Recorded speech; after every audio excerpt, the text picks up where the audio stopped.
Congress party जमीन पर उतर के काम कितना करती है? सिर्फ राहुल गांधी एक ही चेहरा नजर आता है आपकी बात में।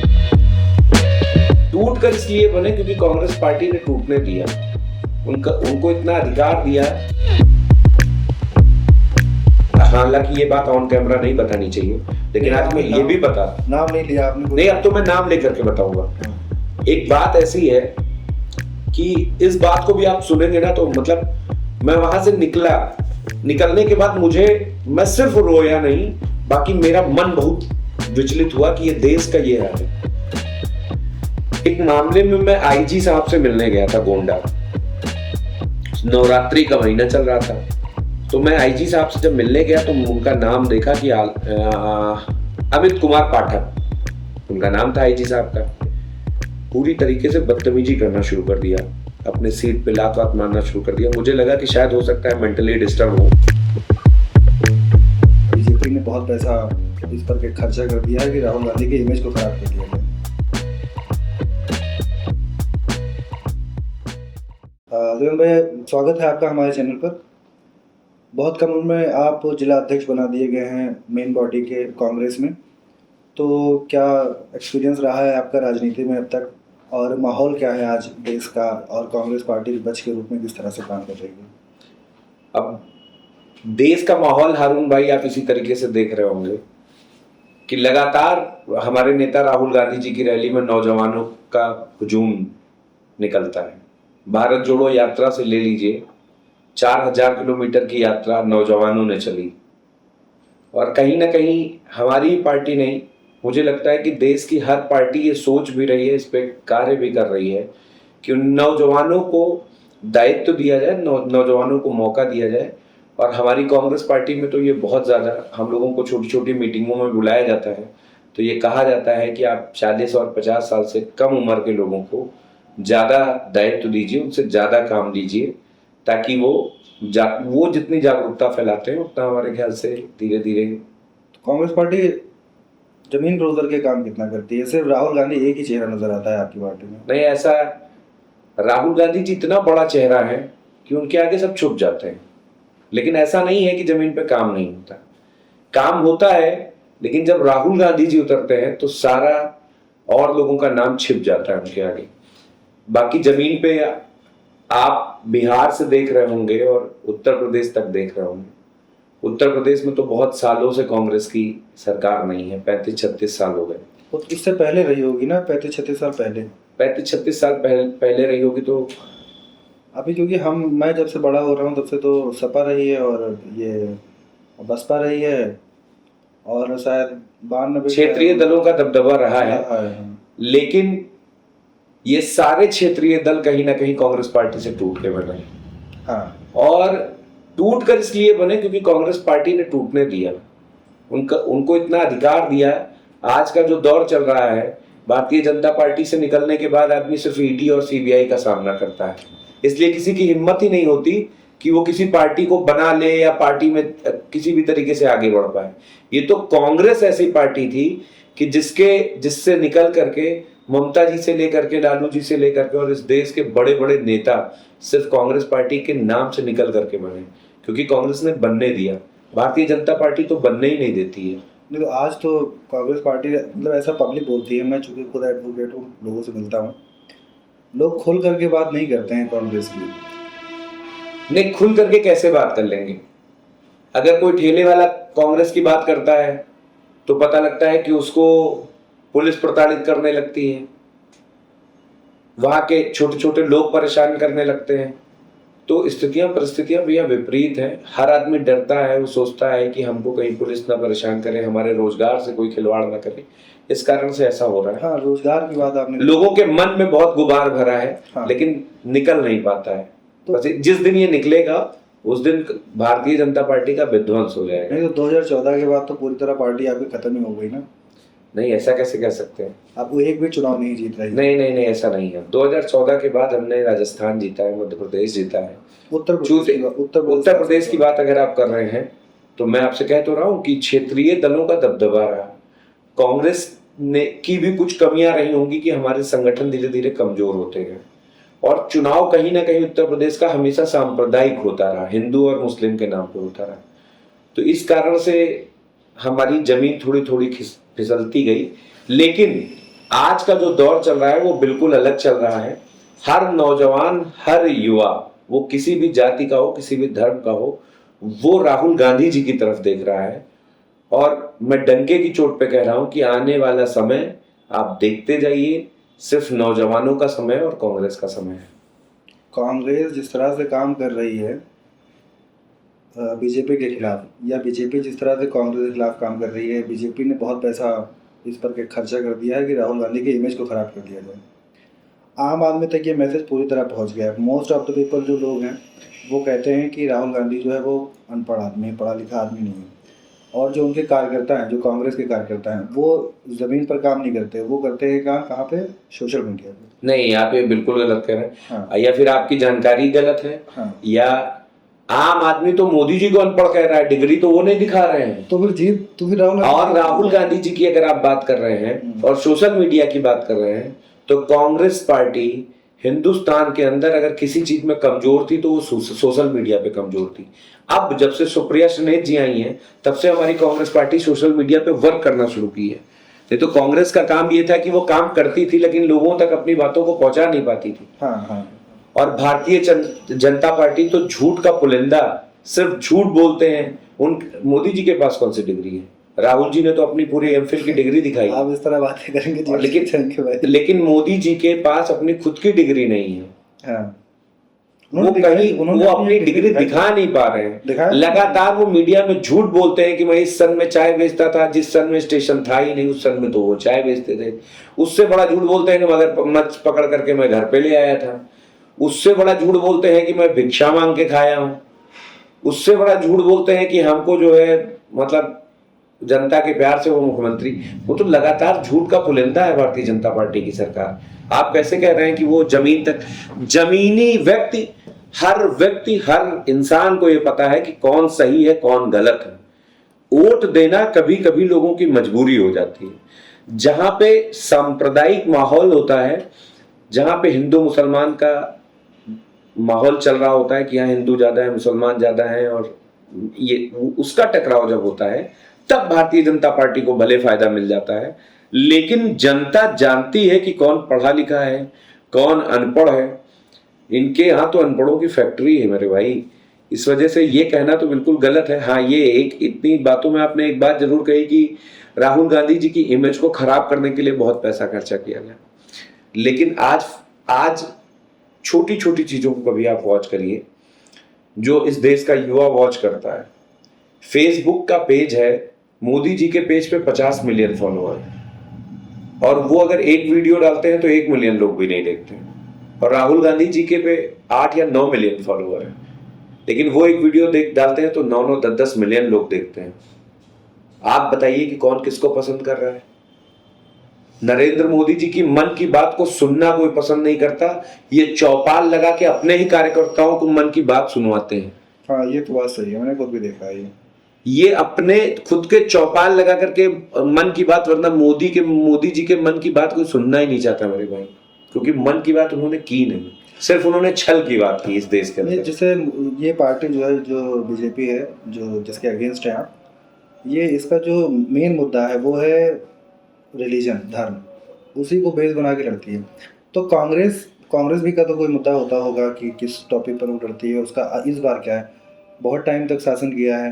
नहीं, हम कांग्रेस का मुद्दा भैया मेरे ख्याल से सबसे पहले, और कांग्रेस का ही नहीं, मुझे लगता है हिंदुस्तान की कोई भी सरकार आती है तो उसका सबसे प्रथम मुद्दा होना चाहिए शिक्षा। उसके बाद में रोजगार, लोगों के घर में चूल्हे जल पाए। मुझे लगता है कि हमारे देश को सड़कों की जरूरत है, नाले नालियों पे लोगों के घर बने, झुग्गी झोपड़ियों में लोग रह रहे हैं। मोदी जी का कहना था कि 2022 तक हम देश के अंदर सबको छप्पर फ्री कर देंगे, सबके पक्के घर हो जाएंगे।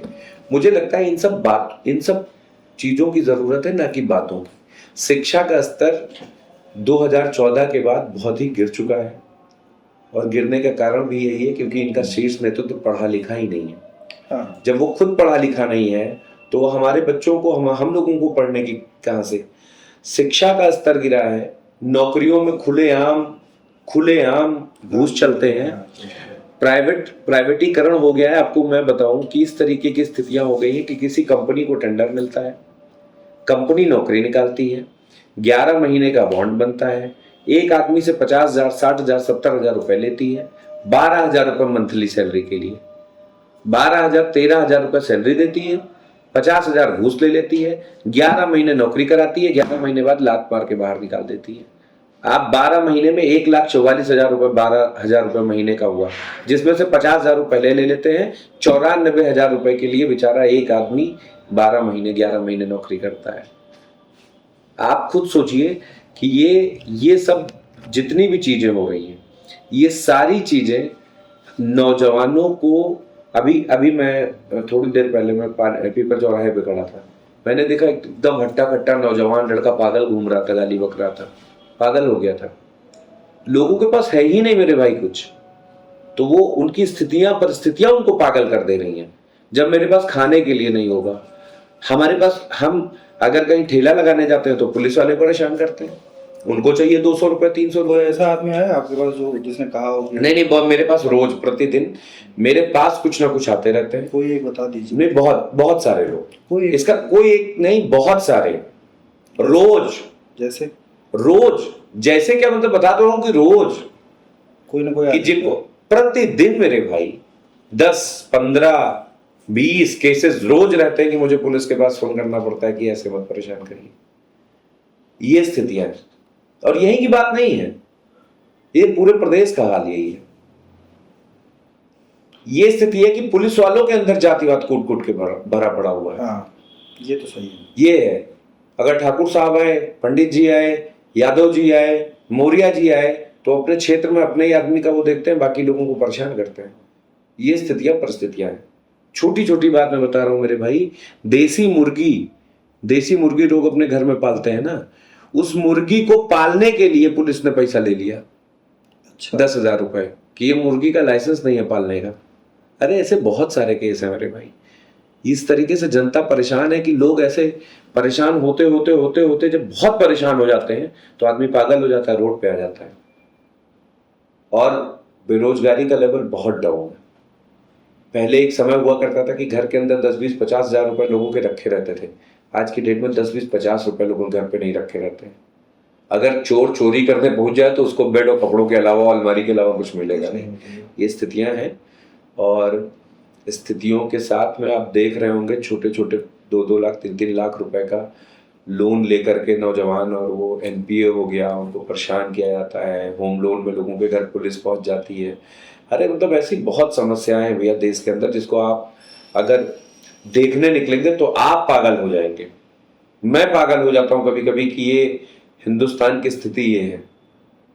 बहुत बुरी स्थिति है, बहुत बुरी परिस्थितियां हैं। आपके क्षेत्र में कांग्रेस का क्या मामला है?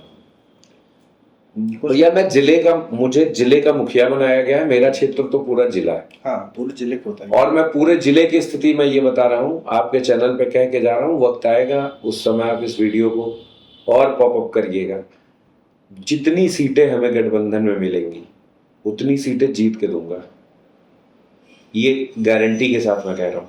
और अगर वो नहीं जीत पाया तो मैं अपना पद छोड़ दूंगा। वो सारी जितनी सीटें हमको, 2 सीटें, 3 सीटें, 4 सीटें, जो भी सीटें मिलेंगी हमारे जिले के अंदर, वो मैं जीत करके। कुछ लोग कहते हैं गठबंधन टूट जाएगा चुनाव के दौरान। नहीं, मुझे ऐसा लगता नहीं है। मुझे ऐसा नहीं लगता है कि गठबंधन टूटेगा। लोग वही कहते हैं जो भारतीय जनता पार्टी द्वारा प्रायोजित, जब से देख रहे हैं कि गठबंधन का जब से हाहाकार मचा है, तब से बयानबाजी ओवैसी जी की शुरू हो गई है। आपने देखा होगा कुछ दिन पहले। ओवैसी का क्या मामला है? ओवैसी जी की पार्टी अभी तक बहराइच के लिए क्यों इतना नहीं सोचती थी, और सोचती भी है तो सिर्फ उन विधानसभाओं पे जो मुस्लिम क्षेत्र हैं, मटेरा, और फिर उसके बाद यहाँ चले आइए आप दरगाह और आप कैसरगंज। आप उन जगहों पे क्यों नहीं जाना पसंद करते जहां पे आप तो कहते हैं कि हम दलितों के भी हैं, पिछड़ों के भी हैं, तो आपके सारे भाषण सिर्फ मुस्लिमों के बस्ती में मुस्लिमों के लिए क्यों रहते हैं? मुझे लगता है कि इनका एक कार्यक्रम है कि भारतीय जनता पार्टी से मिल करके पूर्ण रूपेण उनके द्वारा फंडिंग लेकर के और काम करना, और काम इस तरह करते हैं कि सिर्फ टारगेट करके जो मुस्लिम कम्युनिटी जाहिर सी बात है कि भारतीय जनता पार्टी को कम लाइक करती है, 2-4-10% देती होगी वोट, लेकिन हाँ 90% वोट जो है भाजपा के विरोध में जाते हैं। तो यानी वो एक मुश्त वोट बैंक वोट होता है, उसको डिस्टर्ब करने के लिए ओवैसी को लाया जाता है। तो परेशान तो ये लोग हैं महागठबंधन से। स्थितियां आपको देखने को मिलेंगी 2027 में, लिख के दे दूं, भारतीय जनता पार्टी की सरकार वहीं आ रही है। ये लोग कितनी भी चोरी कर लें, लेकिन इनकी स्थितियां अब की बार इतनी ढीली है पतलून इनकी कि आपको खुद पता लग जाएगा। ये लोग फिर इतना कॉन्फिडेंस भी कैसे काम करते हैं? ये कुछ नहीं, ये लोगों से खेलते हैं। कॉन्फिडेंस का मतलब मैं आपको आज एक बात बताता हूँ। अच्छे कपड़े पहनिए आप और जेब में आपके 1 भी रुपया ना हो, और अच्छा माहौल, अच्छे कपड़े हो, आपके पास गाड़ी घोड़ा हो, और आप अच्छे रेस्टोरेंट के अंदर जाइए और खाना खाइए, और अगर आप गलती से निकलने लगेंगे आपको वेटर टोकेगा नहीं, डर के मारे कि सर आए। वो दिमाग से खेलते हैं, वो होता है कॉन्फिडेंस। वो आपका मनोबल गिराएंगे कि हमारी सरकार आ रही है, लेकिन हालत ये है कि उनकी, मैंने बताया ना कि मन की बातें उनको कैंप लगा करके सुनानी पड़ रही हैं। स्थितियां ये हैं कि मोदी जी की पोस्ट देख लीजिए, योगी जी की पोस्ट देख लीजिए, उनके फेसबुक पे, उनके सोशल मीडिया पे लोग उनको बोलते हैं उनके बारे में। अभी कल की बात मैं आपको बता रहा हूं, कल मैं गया था, एक अंतरिक्ष प्रताप सिंह एक लड़का है, उस लड़के का वो लेफ्टिनेंट कर्नल हुआ था लड़का वायुसेना में। वो ट्रेनिंग के दौरान उसकी रहस्यमयी मौत हो जाती है 18 साल के लड़के। जो उनके परिजन जब वहां जाते हैं और वो बोलते हैं मुझे सीसीटीवी कैमरा देखना है हॉस्टल का, तो उनको सीसीटीवी कैमरा नहीं दिखाया जाता है। कहाँ की घटना है ये पुणे की है, बहराइच का रंजानपारा साइड का बाबागंज का रहने वाला लड़का है। मैं कल गया था वहां पे, तो आप विश्वास नहीं करेंगे मेरे भाई, लोगों का दुख जो है वो इतना ज्यादा था कि मैं बता नहीं सकता हूं आपको। ऐसी परिस्थितियां बना दी गई हैं देश के अंदर कि कुछ भी हो रहा है, कैसे भी हो रहा है, किसी भी तरीके से हो रहा है, लोग अपनी बात को बता नहीं पा रहे हैं, बोल नहीं पा रहे हैं। स्थितियां जो है किसी भी तरीके से उनके अनुकूल है ही नहीं। इतनी हत्याएं हो रही हैं इस सरकार के अंदर, जाति देख देख करके टारगेट किया जा रहा है, दलितों को और ब्राह्मणों को तो शिकार बनाया जा रहा है, और उसके बाद में जितने भी मुस्लिम कम्युनिटी हैं उनका घर गिरवाना और कुछ भी करना, ये सब चीजें आप देख रहे होंगे। तो ये स्थितियां परिस्थितियां हैं, ये क्रिएट की गई हैं।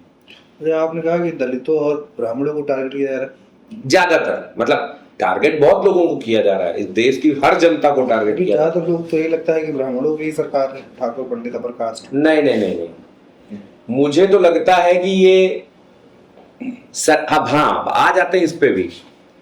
एक बार की एक बात है कि एक हमारे पिताजी कहा करते हैं कि आदमी के साथ नेकी करो तो उससे पूछ लो कि भैया छुरा भोंकने कब आओगे मेरे पीठ पे। सही कह रहे। आदमी के साथ अच्छा भी करो तो वो पीठ में छुरा भोंकने के लिए तैयार रहता है।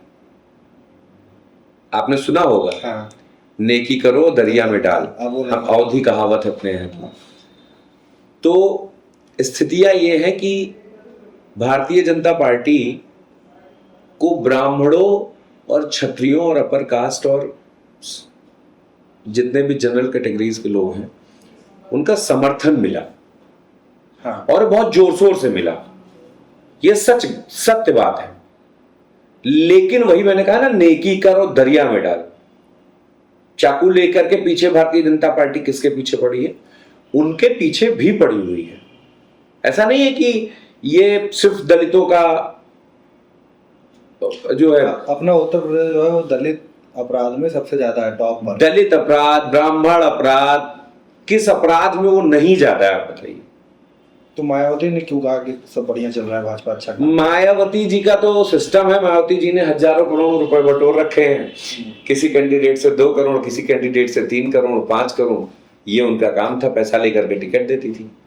पूरा देश जानता है। सही पूरा प्रदेश जानता है। पैसा लेके टिकट देती थी, तो आखिर वो पैसा जो उनके पास डंप रखा है उसको भी तो उन्हें बचाना है। तो कहने का मतलब यह है कि ये जो मायावती, ये भारतीय जनता पार्टी के दबाव में, ईडी और सीबीआई के दबाव में मायावती जी के ये सुर है। वो सोती रहती है, चुनाव के पहले निकल आती है भारतीय जनता पार्टी अच्छी। आज का दलित समुदाय भी ये समझ चुका है कि मायावती जी सिर्फ अपने लिए कार्य कर रही थी, सिर्फ पैसों के लिए काम की। उन्होंने दलितों के लिए कोई अच्छे काम किए हो तो बताया? उन्होंने दलितों के लिए किया क्या? मायावती की जो पूरी फील्ड है वो काशीराम जी ने बनाई थी जी, और उसको चलाया इन्होंने, मायावती ने। तो शायद उनको इस बात का एहसास नहीं था, जो मेहनत करके उन्होंने बनाया उसको बर्बाद करके। नहीं, कांसीराम जी का एक अलग ओहदा था और मायावती जी का बिल्कुल अलग। मुझे लगता है कि जो समाज है, जो क्षेत्र है, जो देश है, जो यहाँ के लोग हैं, अगर उनके लिए कोई न्याय की लड़ाई लड़ता है तो ठीक है, लेकिन अगर वही आदमी न्याय की लड़ाई का सौदा करने लगे, मैं क्षत्रिय हूं और मैं मेरी कम्युनिटी को पता हो कि ये मेरे लिए अगला लड़ रहा है और मैं सिर्फ पैसों के लिए लड़ाई लड़ रहा हूं, तो कभी ना कभी तो लोगों के सामने आएगा। चरित्र तो लोगों के सामने कभी ना कभी आ जाता है। मायावती जी का चरित्र लोगों के सामने आ चुका है। मायावती जी सिर्फ भारतीय जनता पार्टी से गठबंधन की तरीके से, जिसको बोलते हैं, अब की बार नरेंद्र मोदी और मोदी जी और योगी आदित्यनाथ जी की सरकार को ये लगने लगा था, और ये लगने लगा नहीं था, ये लगने लगा है कि राहुल जी का जो संविधान ये लोग मिटाने की कोशिश कर रहे हैं, ये राहुल जी की रैलियों से ये मायावती जी को और भारतीय जनता पार्टी को ये अंदाजा हो गया था कि ये जो आने वाला वक्त है, जो वक्त आने वाला है, इसमें SC ST वोट जितने भी हैं वो कांग्रेस के पास चले जाएंगे। इस डर के मारे इस रैली का आयोजन हुआ है। मुझे तो यही लगता है फिलहाल। मायावती ने अपनी रैली में बीजेपी की तारीफ करी, पहली चीज़। दूसरी चीज़, जो संघ है, संघ उसका जो प्रोसेस है काम करने का, वो एक तरीके से मायावती जी के पूरी तरह खिलाफ है। ये तो अलग बात हो गई। एक और बात है जो सबसे ज़्यादा इम्पोर्टेंट है, कांग्रेस के टाइम पर ही पूरी तरह से संघ ने अपना प्रचार प्रसार किया, बीजेपी बनाई, और उससे पहले भी उन्होंने जो पार्टियां बनाई।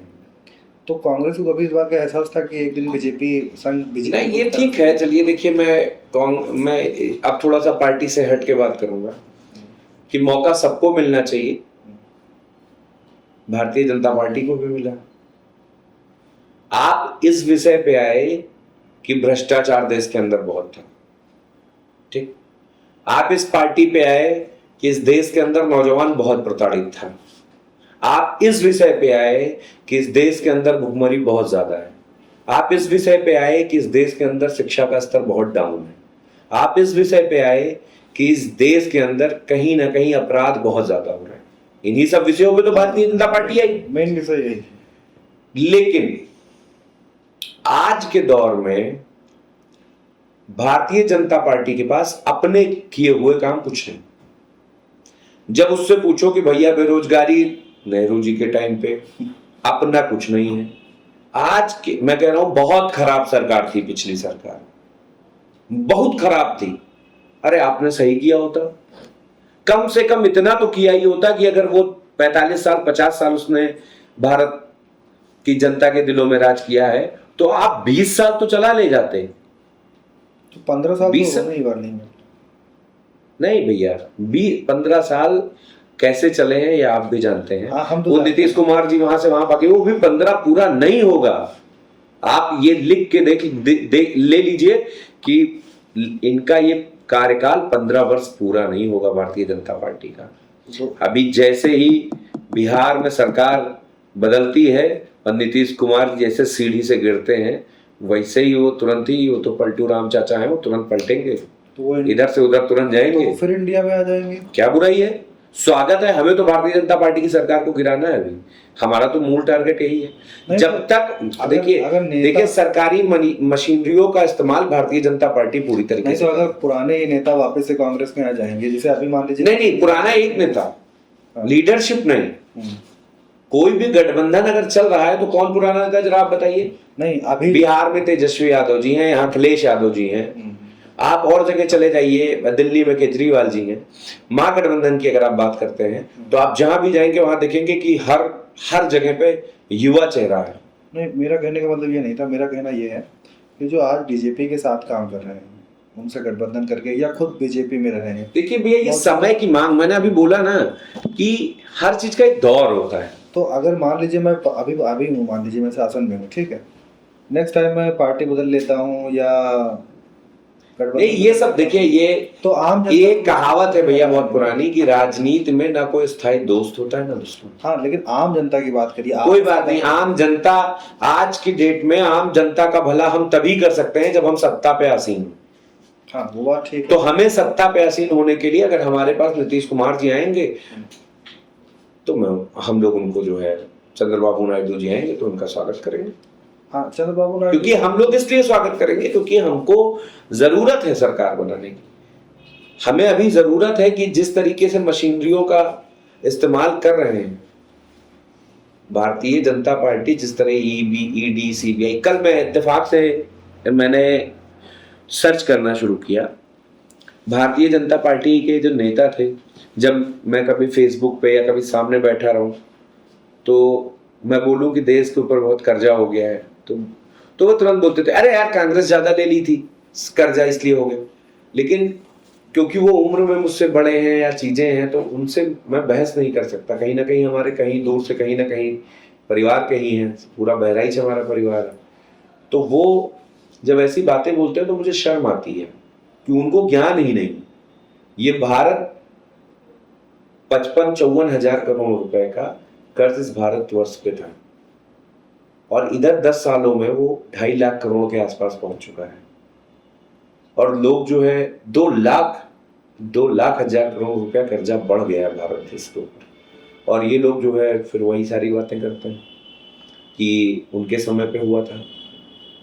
तालिबान का नाम ले लो तो आज उनकी मित्रता हो गई है, तो आज वो सब जितने भी अंधभक्त बैठे हुए हैं वो ज्ञान देने चले आते हैं कि ऐसा नहीं, ऐसा नहीं, वैसा नहीं, वैसा नहीं, ऐसा हो गया।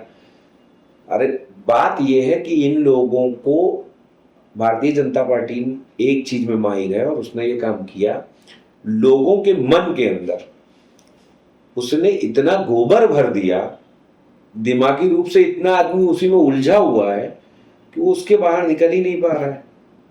इतना ज्यादा अंधभक्ति में डूब गया है कि वो क्या बताऊं मैं। आप तो इसका उदाहरण मैं ऐसे आपके मुस्लिमों में मौलाना, हिंदुओं में कुछ बाबा लोग जो बैठे हुए थे, राम रहीम, आसाराम जी, आपके मुस्लिमों में भी 1-2 बाबा बैठे हुए थे। तो उनकी क्या होती थी, लोगों के अंदर अंधभक्ति तो होती थी। उस अंधभक्ति के कारण ही तो उनके भक्त थे, पता नहीं कितने लोग मर गए उनको गिरफ्तारी होते टाइम पे उनके। लेकिन आज तक मानने को, अभी इस समय की बात कर रहा हूं कि मैं अभी कुछ दिन पहले एक लोगों के घर पे गया था, हमारी बिरादरी के, मैंने देखा कि उनके यहाँ फोटो लगी हुई है आशाराम बापू की। अभी भी वो मानने को नहीं तैयार है। आप सोचिए कि जिस व्यक्ति को बचाने के लिए इतने सारे सुप्रीम कोर्ट के बड़े बड़े लॉयर लगे और नहीं बचा पाए, सच सामने आया, उसकी तस्वीर आज भी किसी के घर में लगी हुई है, इसको आप क्या बोलेंगे?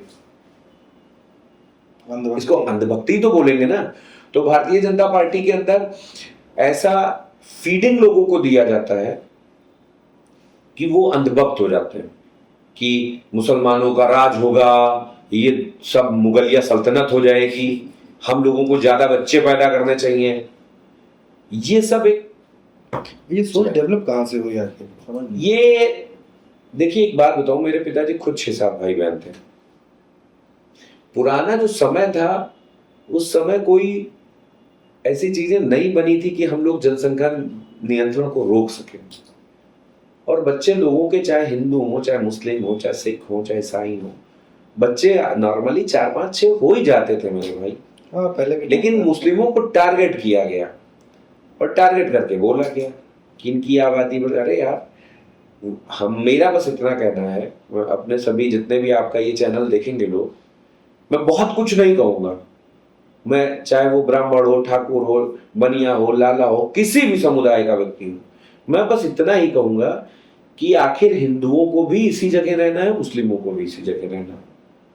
हम बहुत विवाद पैदा करके अगर हम उनको भगा पाते हैं या वो हम यहां से भाग सकते हैं, उनसे दूर हो सकते हैं, तब तो हम इस लड़ाई को लड़े। भाई अंग्रेजों से तो हम इसलिए लड़ रहे थे क्योंकि हमें अंग्रेजों को भगाना था। हाँ, विदेश के थे, बाहर के थे। भगा सकते थे, तब तो हम लड़ाई लड़ रहे थे। पर हम अपने ही देश में अपने ही भाइयों को से लड़ करके कहां जाएंगे? कहीं नहीं जा सकते।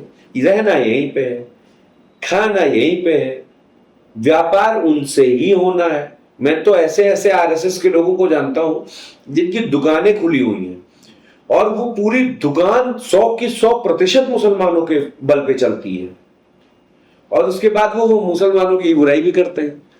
तो मैं कहता हूं कि चाचा, आप अगर इतने कट्टर हिंदू हैं तो कम से कम व्यापार अपना बंद कर दीजिए, या बोर्ड लगवा दीजिए कि मुसलमानों को सामान मैं नहीं बेचूंगा। तो वो नहीं करने को तैयार है। तो पॉइंट बस इतना ही है कि ये फीड किया गया लोगों के दिमाग में छोटी छोटी जगहों पर। कुछ ऐसा समाजवादी पार्टी का जब समय था तो कुछ स्थितियां परिस्थितियां ऐसी बन भी जाती थी कि हिंदू मुस्लिम का माहौल तब भी थोड़ा थोड़ा बनता था, और अब भी ये परिस्थितियां। लेकिन अब देश के अंदर जनता और खासकर नौजवान जाग चुका है, और वो जाग करके ये जरूर जानता है कि अब जो आने वाला समय है वो समय यूथ का है, शिक्षा का है, व्यापार का है, तरक्की का है। अगर हम यहां पे रुकेंगे तो हम लोग बहुत पीछे चले जाएंगे। ये यहाँ का नौजवान जान चुका है। अच्छा, उत्तर अपने यहाँ बहराइच में जहाँ के आप जिलाध्यक्ष हैं, वहाँ शिक्षा का क्या स्तर है? ये बहुत बहुत स्तर गिरा हुआ है। यहाँ का शिक्षा का लेवल बहुत डाउन है, पर बहुत दुख होता है।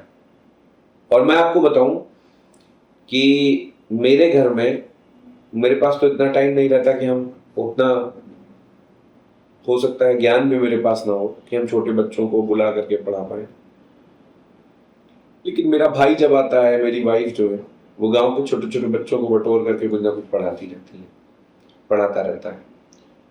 तो अच्छा लगता है कि देख करके कि कुछ कोई बोलने की तो हिम्मत कर रहा है, पढ़ाने की हिम्मत तो कर रहा है।